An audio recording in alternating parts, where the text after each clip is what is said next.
Hindi pa rin nakikilala ang lahat ng bangkay na narecover mula sa nasunog na gusali sa Butuan City kahapon. Sunog na sunog kasi ang katawan ng 17 biktima. Patuloy pa rin ang investigasyon sa sunog na nag-iwan ng nasa 30 milyong halaga ng pinsala. Posible raw na sa ground floor ng gusali nagsimula ang sunog. Base sa salaysay ng 3 nakaligtas na sales lady, nagising daw sila nang makaramdam ng matinding init. Sa kapal ng usok, hindi raw nahanap agad ang fire exit. Nabigyan na ng tig 5,000 piso ang pamilya ng 7 sa 17 namatay sa sunog. Di pinapapasok ang media sa loob ng gusali dahil baka bigla itong gumuho. Day of mourning o araw ng pagluluksa po ngayon sa Butuan City.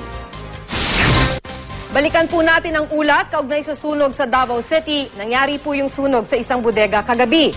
Mahigit 30 milyong piso ng hardware supply ang natupok. Makibalita tayo kay Helen Quinianola ng GMA Davao. Pasado alas 10 kagabi, nagsimulang lamunin ng apoy ang bodegang ito ng isang hardware sa Davao City.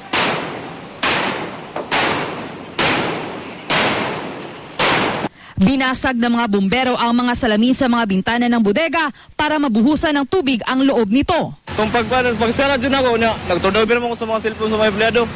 Tapos niya, gilak ng gate kay nanguli naman ang mga empleyado. Pag ingkod ako ato sa guardhouse, nagpagkakita na ako dito, na itong sunog. Nahirapan ang mga bumbero dahil bukod sa mabilis na kumalat ang apoy, nasa 1 hektarya ang laki ng bodega. Halos walang patid na nagpabalik-balik ang mga truck ng bumbero para magkarga ng tubig. Walang naiulat na nasaktan sa sunog. Pero ang iniwan nitong pinsala, tinatayang nasa 35 milyong pisong halaga ng paninda.